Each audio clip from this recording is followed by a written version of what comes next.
हाय, hello, good morning सगळ्यांना. जय भीम. मी सीमा.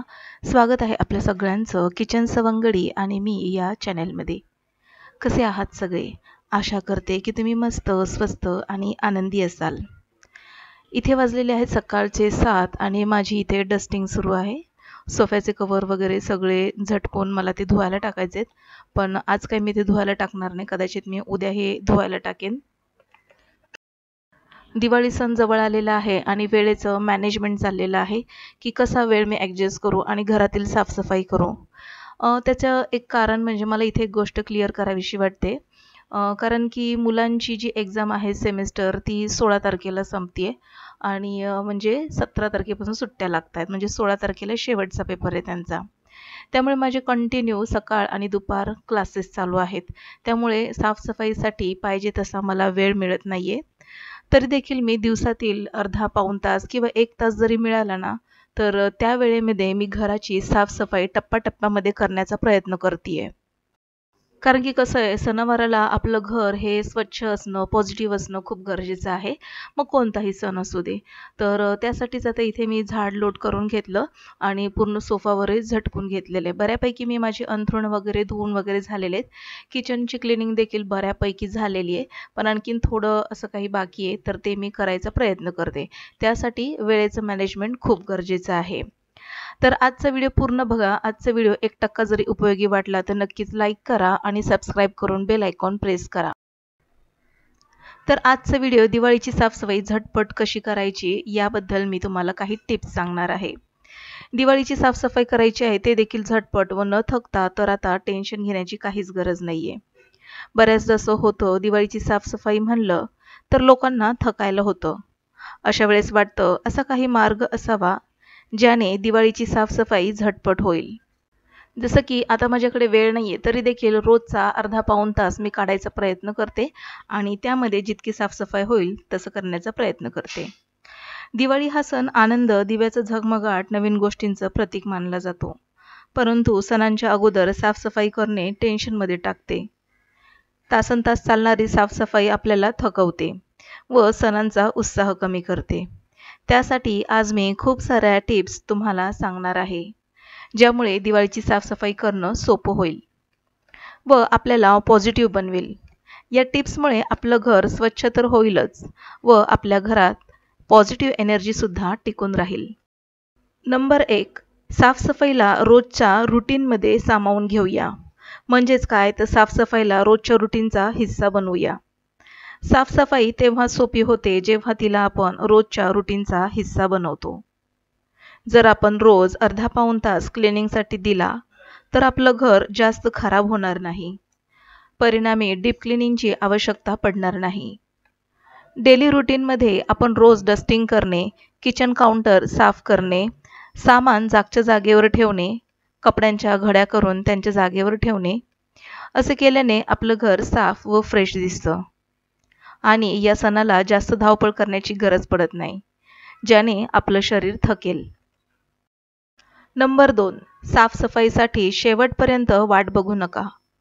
दिवाळीची साफसफाई करत असताना आपल्याला थकायचं नसेल तर काही दिवसाआधीपासूनच थोडी थोडी साफसफाई करायला घ्या. जसे साफसफाईचे छोटे छोटे टप्पे पाडा. त्यामुळे साफसफाई करण्यास सोपे जाईल. उदाहरण द्यायचं झालं तर हॉल, बेडरूम, किचन असे टप्पे पाडून साफसफाई करायला घ्या. असं केल्याने प्रत्येक रूमचा कोपरा स्वच्छ होईल. यामुळे तुम्ही थकणार तर नाहीच, कारण तुम्ही आधीच प्लॅन करून आरामात साफसफाई करत आहात. नंबर 3, जुन्या तुटलेल्या वस्तू काढून टाका. दिवाळीच्या साफसफाई दरम्यान घरातील तुटलेल्या वस्तू, उपयोगात न आणलेल्या वस्तू या आपण बाजूला करूयात. जुने कपडे दान करूया, तुटलेल्या काचेच्या वस्तू फेकून देऊयात, कारण या आपल्या घरात नेगेटिव्ह एनर्जी आणत असतात. असं केल्याने घरात मोकळी जागा निर्माण होईल व पॉझिटिव्ह वाटेल. सगळ्यात महत्त्वाचं, आता काम करण्यास सोपं होऊन जाईल. पावसाळा जाताच घरातील गाद्या, उशा यांना ऊन दाखवा. त्यामुळे बॅक्टेरिया तर जातीलच, पण कोंदट, कुबट वास येणार नाही. नंबर 4, किचनची साफसफाई. तसं बघायला गेलं तर किचन आपण रोजच्या रोज वरच्या वर साफच करत असतो. पण बऱ्याच जणींना सवय असते घरामध्ये भरपूर सारे असे पॅकिंग फूड आपण आणत असतो. तर कधी-कधी प्लास्टिकच्या पिशव्यांमधून भाज्या देखील येत असतात. बऱ्याच जणींना पॅकिंग फूडचे रिकामे झालेले डबे, प्लास्टिकच्या पिशव्या साठवण्याची सवय असते. त्यामुळे काय होतं आपल्या घरामध्ये प्लास्टिक साठत जातं आणि एक प्रकारचा कचरा आपण साठवत जातो. त्यामुळे आपलं किचन थोडंसं अस्ताव्यस्त वाटतं आणि खराब देखील वाटून आपल्याला काम करण्याची इच्छा होत नाही. त्यामुळे नको असलेले सामान सगळ्यात आधी आपण हे बाजूला काढून ठेवलं पाहिजे. त्यामुळे साफ-सफाई करण्यास सोपं होईल. दिवाळीला सगळ्यात आधी किचनची साफ-सफाई केली पाहिजे कारण इथे जास्त चिकटपणा असतो. भांडी असतात, खूप सारं सामान असतं आणि हा चिकटपणा साफ करण्यासाठी व्हिनेगर, लिक्विड डिशवॉश, गरम पाणी याचा स्प्रे तयार करून एका बॉटलमध्ये भरून ठेवला पाहिजे. याने किचन काउंटर टॉप, अलमारी स्वच्छ अशी साफ होते. घरामध्ये चिमणी, एक्झॉस्ट फॅन असेल तर दर 15 दिवसाने त्याला साफ केलं पाहिजे. त्यामुळे जास्तीचं ते चिकट होणार नाहीत व क्लिनिंगसाठी जास्त वेळ देखील घेणार नाहीत. नंबर 5. बेडरूमची साफसफाई. बऱ्याचदा असं होतं सजावटीच्या नावाखाली बरेच लोक खूप सारं सामान बेडरूममध्ये ठेवतात. त्यामुळे साफसफाई करायला वेळ लागतो. त्यामुळे लक्षात घ्या लागेल इतकंच व सजावटीचं सामान बेडरूममध्ये ठेवा.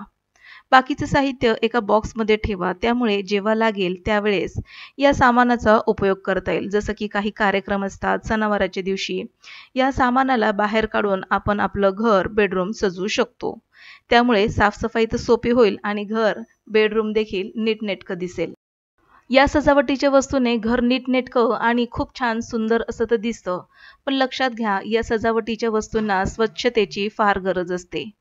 रोज त्यांना साफ करणं आपल्याकडनं शक्य होत नाही आणि म्हणून ठराविकच वस्तू आपल्या बेडरूममध्ये सजावट म्हणून त्याचा वापर करा. नंबर 6. आता दिवाळी म्हटलं की प्रत्येक घरामध्ये पूजा अर्चा तर होतेच. त्यामुळे पूजेची जागा स्वच्छ करणं खूप गरजेचं आहे.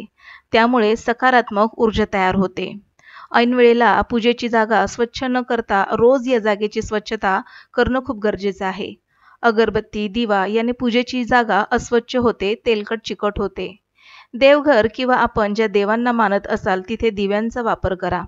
रांगोळीने घर सजवा. सुगंधित मेणबत्त्या, अत्तर, अगरबत्ती याच्या वापरामुळे घरात सकारात्मक ऊर्जा येते. हे फक्त सणालाच न करता रोज करा. त्यामुळे आपल्या घरामध्ये पॉझिटिव्ह एनर्जी प्रकर्षाने जाणवते. नंबर 7. घराला नवीन रूप देण्यासाठी फर्निचरची अरेंजमेंट चेंज करा. नवीन किंवा मग स्वच्छ पडदे लावा. ऑनलाईन शॉपिंग आपण नेहमीच करत असतो. परंतु या सणांच्या दिवशी दुसऱ्यांना देखील आनंद देण्याचा प्रयत्न करूया. रस्त्यावर अनेक विक्रेते सजावटीचं साहित्य घेऊन बसलेले असतात. त्यांच्याकडून खरेदी करूया व आनंदाचा एक दिवा त्यांच्या घरी लावण्यास हातभार लावूया.